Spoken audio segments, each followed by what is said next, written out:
Right. As a sports fan myself, I'm really excited about our next conversation, 100% Sport, Harnessing the Power of the Fan. Let's welcome Neil Dunn, Chief Sustainability Officer of BT Group, and Ben Ainslie, sailor and Olympic champion. Hello. Are you having a good day? I see people standing at the back, which is always a good sign.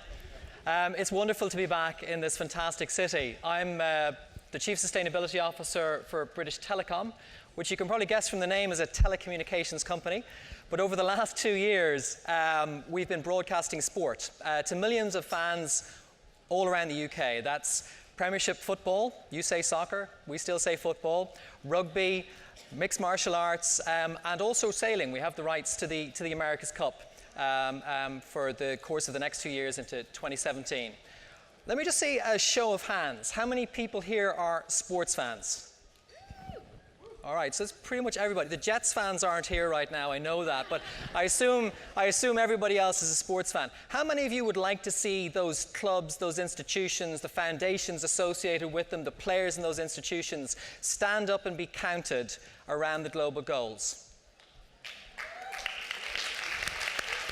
Okay, so that's pretty unanimous. And those of you online, I'd like to do an experiment because I know our reach is massive and global. If you are watching online, please use the Tell Everyone Go 100% hashtag. Call out your team right now and just let them know you're here with us. Let them know you're at 2030 now and let them know you're watching them. We're going to come back to that towards the end of today. I want to have a conversation about the power of fans to mobilize people. Anybody who saw Liverpool Football Club run out in strips wearing the global goals on the front of their jerseys yesterday will know that Liverpool has about 600 million fans all around the world. That's half in India and almost half of China as well. So that's an incredible following. These clubs have amazing reach. And we think that the power of the fans around those clubs can be a really disruptive element around how we get those global goals out to people.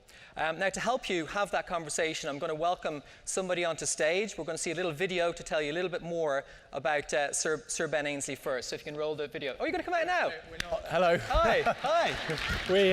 We don't have a video. We don't have a video. So we get to talk for a couple of minutes. This is even better. Longer. This is even better. Hello. We don't have a video. Well, look. Very what more could you guys want? What more could you guys want? Can I introduce you? I just want to tell you guys a little story. So I was watching the London 2012 Olympic Games from my sofa. Sadly, I didn't get to go. And I remember seeing an interview with Ben, and it was a little bit off the pace, actually, during the course of those games. And you could just see the way he was talking to the camera. There was something in his eye. Now, I think anybody who's a sports fan or an athlete will know that some people just have it. They have that 100% commitment to what they're trying to achieve. And I could see that with Ben, which explains why he's won 4 Olympic gold medals, 1 silver, that's right, which you're very proud of. Yes. And also you've won the America's Cup. And now, of course, you're starting your own team. Yep, that's right. So we, having been involved with sports as an individual, to be involved with the America's Cup, which, if those of you who don't know, is the ultimate team sport. It's a mixture of design and actually the sailors going out and racing these boats.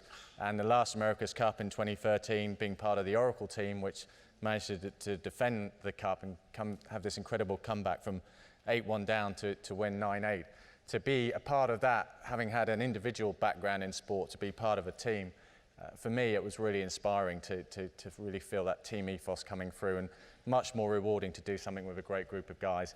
And that inspired me to start our British team with the goal to, sorry to say this, win the America's Cup, take it away from America, get it back to Britain where it all started. So probably we haven't got too many supporters in this room, but hey, I'm Irish and I'm okay with it, so they should be okay too. I just want to talk to you a little bit about that concept of that 100% commitment from your team, because what you guys do is pretty amazing. I've seen these boats today and they're technical masterpieces. It's almost like Formula One on the ocean. Can you tell me what 100% commitment from your teammates actually means? What it is, as I said earlier, it's a mixture between design. So we have to go out and design these boats, which are incredibly powerful. They go up to 60 miles an hour, which for a sailing boat is incredible. And physically, they're very, very hard to sail. So the guys have to be very, very fit And that mixture between the designers, the sailors, getting that teamwork going is absolutely critical. It's about people ultimately at the end of the day, and that's why, as I said, going back to that team ethos, it's very rewarding, and we're very excited about our new British team. Yeah, not many of you will know this, but I used to, not on the same scale as Ben, but I used to run. Actually, in this city, I was a scholarship athlete. I was a track and field athlete, I guess you'd say. And I was not very successful in my first freshman and junior years in college. I kind of was foolish. I had a lot of soft tissue injuries, and I blew my hip out from running on the kind of the bank tracks in Madison Square Garden and the Armory and these types of places. And I was on crutches at a basketball game, just feeling very sorry for myself, kind of about to lose my scholarship. And this guy, Dr. Thomas Spiridelis, who just still lives up the road here, came up to me, and he was fascinated with what I'd actually done to myself. And I started to go into this very technical explanation. Oh, you wouldn't understand, but it's like the femur where it comes in. He goes, "Oh, you see it all the time." I'm like, really?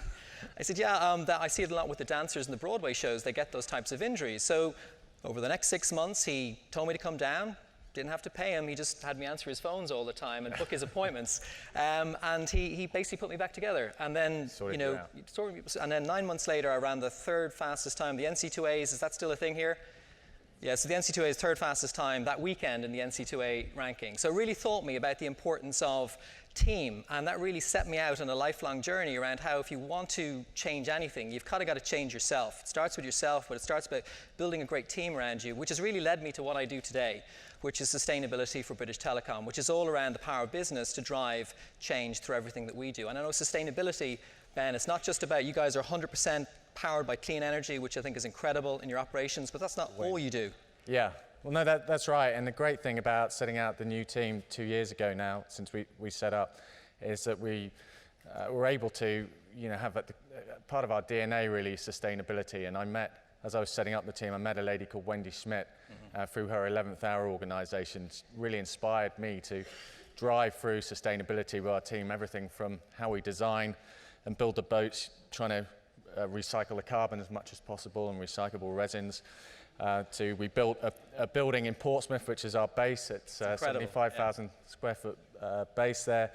And that, again, has sustainability at the core of it. And through that, to really try and inspire people in our own sailing world, but people who are following the teams, and through sport to try and get people inspired by what we're doing and really push that sustainability agenda. And this is what really attracted us about working with you guys, was this partnership. The network that broadcasts all of those sports games is 100% powered by clean energy in the UK. We're announcing today that we're going to move towards 100% clean energy all around the world by 2020. So that's a little announcement for your ears only. Don't tell anybody else.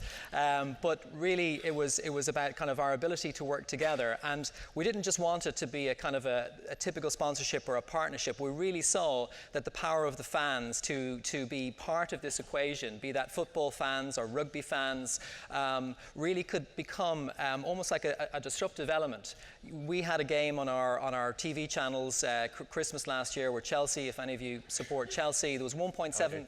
Support Chelsea, you're a Chelsea fan. Yeah. There was 1.7 million people watching your team.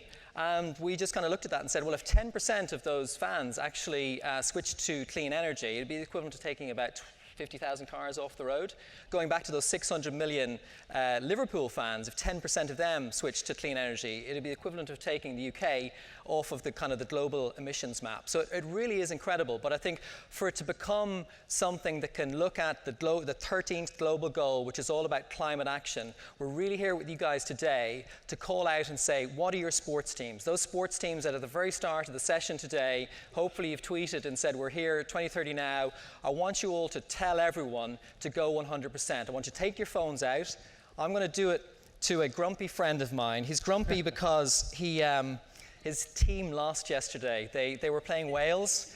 England. And they lost. England and the rugby, good. Yeah, England lost to Wales in rugby, which is it's a big thing. It's a big thing for Wales, and I think it's an even bigger thing for the English football team. But Austin Healey won the World Cup, didn't he, with England? One of our national heroes. One of the national heroes in 2003. So I'm going to tweet at Austin. I'm going to tell him, got it up there. I'm going to say, I'm Austin Healey, I'm committed to go 100% for renewable energy. Are you? I want you to do the same for your teams. We want this to be the start of a movement that builds, that brings sport into play, particularly around climate action, the 13th global goal, and try and really apply that bottom-up pressure to the clubs and the institutions so that by the time Paris rolls around, and also between the time the 2030 gets here, that we've made a really big difference through all of those sporting institutions and organizations. So I'm sending this tweet now. I see people on their phones, good. Call out your clubs. Okay, remember everybody, tell everyone, go 100%, and thank you so much for your time today. Big round of applause for all of you. Thank you. Thank you. Thanks, Ben. Cheers.